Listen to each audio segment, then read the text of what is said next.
If there was any question as to why the silent screen actor Rudolph Valentino had earned himself the nickname Latin Lover, the unbridled screams of 10,000 women who invaded his funeral in 1926, having died at the premature age of 31, should erase any doubt. After Frank Sinatra's legendary opening at the New York Paramount Theater in 1947, some 2 decades later, the cleanup crew found that the seats were still wet from the bobby soxers in attendance. Sweaty, throbbing, mind-pulsating young girls, contaminated with an almost alien case of hormones, were simply unable to compose themselves among the shock and awe swooning from the man who was later referred to as chairman of the board. In America, something was happening. One might think Bacchus, yet another counterpart of Apollo, and the wild Bacchant women arising from the Dionysian mysteries, housewives mainly, who would be whipped up into a drunken frenzy whenever their favorite god came around for a forced romp, had returned. Across the Atlantic pond, the Brits were seemingly immune to the burgeoning howls of Western sexuality. For a time, they could only watch film reels manufactured by the very Americans who had recently helped to rescue them from nightly bombardments of Nazi Germany, and which depicted youthful boys in Letterman jackets paired with girls in poodle skirts, bobbing their ponytails while guzzling Coca-Cola, milkshakes, and hamburgers to the spells of a jukebox, attempting to make sense of it all. Liverpool's John Lennon understood the difference between the youth of Britain and America. Some years later, after invading America with his mop-top quartet, the Beatle remarked, "America had teenagers. Everywhere else just had people." In John Lennon, The Life, author Philip Norman reports of the British. They had regarded the process of growing up as perfectly straightforward. The system was that children went on being children until puberty was well advanced. Then, virtually overnight, they turned into grown-ups, wearing the same kind of clothes as their parents, aspiring to the same values, and seeking the same amusements. The effect of riding hormones on immature and impressionable minds had yet to be studied in any depth by scientists or sociologists. When Elvis first shook his hips on a censored television screen in the spring of 1956, not even Lennon could resist. He gave release to the tension that had built up in young men with no more global conflict to burn off than testosterone, writes Norman. The very opening words of Presley's first hit, Heartbreak Hotel, said it all. Well, since my baby left me. Elvis goes on to speak of a bellhop whose tears keep flowing and a desk clerk dressed in black. We learn of broken-hearted lovers who end up down at the end of Lonely Street. Unlike the adult themes emanating from rhythm and blues, a musical genre which Heartbreak Hotel heavily borrowed from, Presley had, for the first time, channeled into and defined the teenage experience. According to Norman, it reached directly to the primary adolescent emotion and melodramatic self-pity.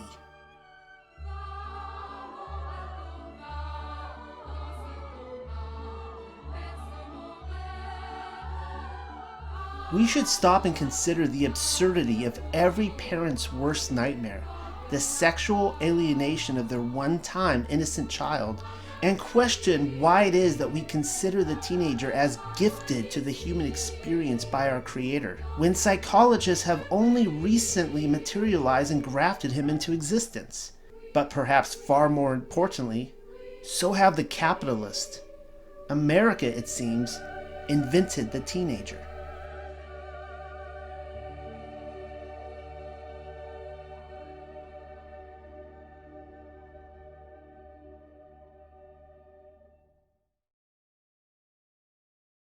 Then again, for the bulk of human history, children as we know them today did not exist. Allow me to clarify. Antiquity will show they were dressed with the adult clothes of their social class in the months following one's departure from the cradle. While the British may have succumbed to the revived Dionysian mysteries in America's music scene, partly due to the Beatles, in turn we may extend our state-sized gaze across the Atlantic pond to witness the intellectual manufacturing of another modern upbringing. With the invention of the middle class, so too was the child developed as a sort of social etiquette to accommodate the Victorian era. And yet, up until this time, one might imagine the grubby-cheeked, moist-eyed child of a Charles Dickens novel, without any protection from the hardships of the furnaces and the coal pits and the smokestacks of the Industrial Revolution. They were treated as short adults with responsibilities and with productivity demanded to the limits of their physical capabilities, writes Carolyn L. Burke and Joby G. Copenhaver in Animals as People in Children's Literature. Here, Burke and Copenhaver further add, as a middle or merchant class developed, every person was no longer needed to work at providing the family income. With leisure came the opportunity to recreate the place of children in society. The emerging view declared that children needed extended time to develop before they would be able to take on the full responsibilities of adulthood. They needed guidance and instruction to maintain their safety and to allow them to grow into full membership in society. Play came to be viewed as child's work during which they were discovering and practicing lessons, and pleasure came to be seen as an enticement in the process.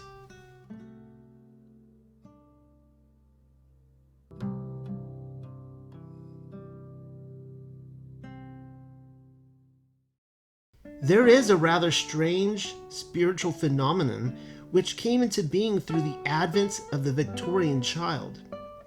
Animals with human characteristics began to appear in children's literature. For this, we may thank Mr. Charles Darwin. Before the Theory of Evolution and On the Origin of Species, first published in 1859, we are hard-pressed to find animals which take on a coat and trousers and a thankless job, essentially a soul. With Darwin's ape unexpectedly showing up at the family reunion of man, the Bible's eyewitness account that we are created in the image of God was so thoroughly shaken that the very promise was also extended to nature. Once again, the parent embraced pantheism for his child, long thought dormant, and if literature soon had its way, the wood just beyond the garden wall was dripping with fairies and pagan spirits in the dew. In the immediate aftermath, within 6 years of Darwin's publication, 3 significant texts were delivered unto the newly developed Victorian child. Margaret Gatti's Parables from Nature and Charles Kingsley's The Water Babies attempted to educate the reader with their own responses to the Darwinian controversy, with Lewis Carroll's Alice's Adventures in Wonderland delving even further into the magnum opus of literary nonsense. As a biologist, Gatti sought to challenge the arrogance and materialism she saw in the Darwinian theory. Her rebuttal, however, was an odd choice. After campaigning Sir Thomas Browne's quip that there are 2 books from whence he collected his divinity, the first being the written one of God, another his servant, nature, that universal and public manuscript that lies expanded into the eyes of all, those that never saw him in the one have discovered him in the other. Gatti writes from a narrative in which animals and plants are valorized above their arrogant male doubters, thereby subverting the overt, didactic message of her evangelical text. If she were attempting to redirect the child's attention to the Bible's promise that we are created in God's image and therefore not evolved, then she failed miserably. Quite contrarily to Gatti's oppositions, Kingsley had been one of the first to praise Darwin. He even received an advance copy. On the 18th of November, 1859, 4 days before On the Origin of Species hit store shelves, Kingsley wrote that he had long since, from watching the crossing of domesticated animals and plants, learnt to disbelieve the dogma of the permanence of species, and had gradually learnt to see that it is just as noble a conception of deity to believe that he created primal forms capable of self-development into all forms needful pro tempore and pro loco as to believe that he required a fresh act of intervention to supply the lackedness which he himself had made, asking whether the former be not the loftier thought. Kingsley took his love of evolution to the child, and by doing so, redefined him. Once believed to have been created in God's image as recapitulative, Kingsley preferred fantasy as provisions for a new myth, one which dangerously integrated the Christian faith with Darwinian evolution, and so much more. For example, in The Water Babies, Kingsley argues that no person is qualified to say that something never seen, whether a human soul or a water baby, does not exist. To this effect, he writes, "How do you know that? Have you been there to see? And if you had been there to see and had seen none, that would not prove that there were none. And no one has a right to say that no water babies exist till they have seen no water babies existing," which is quite a different thing, mind, from not seeing water babies. Nearly a century later, Christian academic and medievalist C.S. Lewis would successfully wed the pantheism of pagan religion with the faith he was accredited of being a spokesperson for through the publication of The Lion, the Witch, and the Wardrobe in 1950. The church bought it, for the most part. One might wonder if the spirit of anthropomorphism, which apparently possessed his childhood imaginations, were first developed under the pupillage of Beatrix Potter. With The Tale of Peter Rabbit, published in 1902, the rabbits are first shown as normal, realistic animals in the woods. The next scene depicts Peter and his three sisters as being dressed by their mother and handed baskets for collecting produce. And yet, after meddling in human affairs, specifically Mr. McGregor's garden, Peter's jacket causes him to be trapped in a net, and his shoes slow down his running. From beginning to end, Potter's first offering is a brilliant page-turner. Despite its natural English setting, this beautiful, idealized place, writes Margaret Blunt, suddenly made the fantasy more real and the pleasure more possible, the animal's humanity more natural. We are presented with a rather strange opportunity. Parents would happily deliver their children to animals for tutoring privileges in reading, math, and any number of developing social skills, basically to learn what it is to be created in God's image. I know I have. As I write these words, my children are in the other room watching the Muppets of Sesame Street.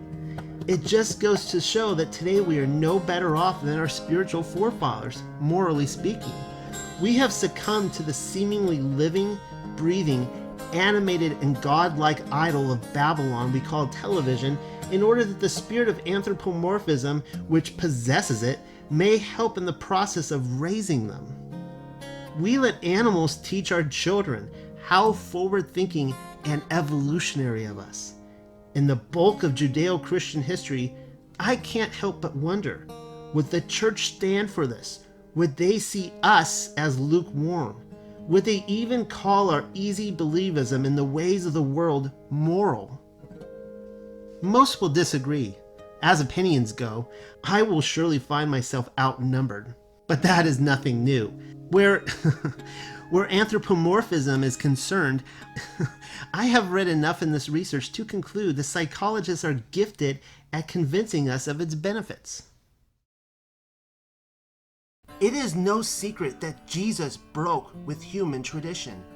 He laid hands on children and blessed them, and is recorded in 3 separate Gospels as having asked his disciples that they suffer little children and forbid them not to come unto me, Matthew 19:14. Such a thought that a rabbi would contend with children was repulsive, and yet, because a young child is destitute of ambition, pride, contemptuousness, and hypocrisy, he or she is therefore teachable. Jesus had a way of flipping the tables, not only in his Father's house, but with the uncountable Luciferian institutions of the mind. In his Father's kingdom, we shall come to learn, the only way to ascend up into heaven is to first go down. James, the brother of Jesus, phrased it like this: "Humble yourselves in the sight of the Lord, and he shall lift you up." James 4:10. Children must depend upon their parents for food and clothing, proper discipline, spiritual training, and even a roof over their heads. They are highly receptive and seemingly incapable of producing good works to merit heaven. Like these, we are to become, open to his provisions and not depending upon our own presumed goodness.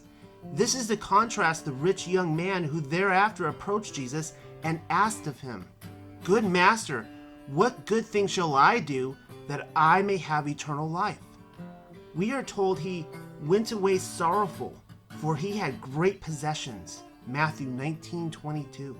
Today we have teenagers to contend with. Mrs. Hadley and I will have 2 of them in as little as several years. Fact is, childhood has been extended dramatically from the few years it was originally intended until the individual person feels good and ready. There was a time not so long ago that the child grew up when the parent was good and ready. If they worked around the house, it's because the home was a business.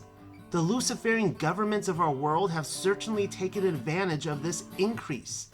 They likely even had a hand behind it, and those of us inhabiting this joyous cosmology shouldn't be surprised to find the public school system developing as a rib partner with the advent of modern childhood.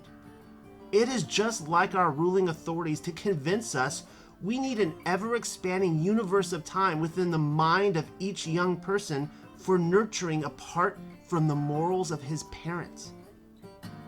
30 is the new 20, I am told.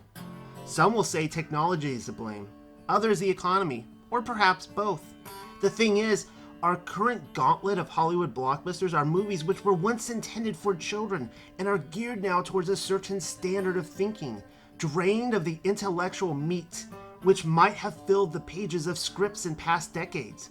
The various Comic Cons across the United States, a tradition which began in San Diego, are attracting upwards of 200,000 attenders, mostly adults. And the Walt Disney World Resort rakes in 50 million visitors per year. While not all attenders are traveling with children, even Disney adopts a certain standard of thinking. When prompting us to suffer little children and forbid them not to come into him, Jesus did not promote the artlessness of a child-owned indiscretion, a feeble mind which is easily drawn to myths and fantasies, or in this case, anamorphism.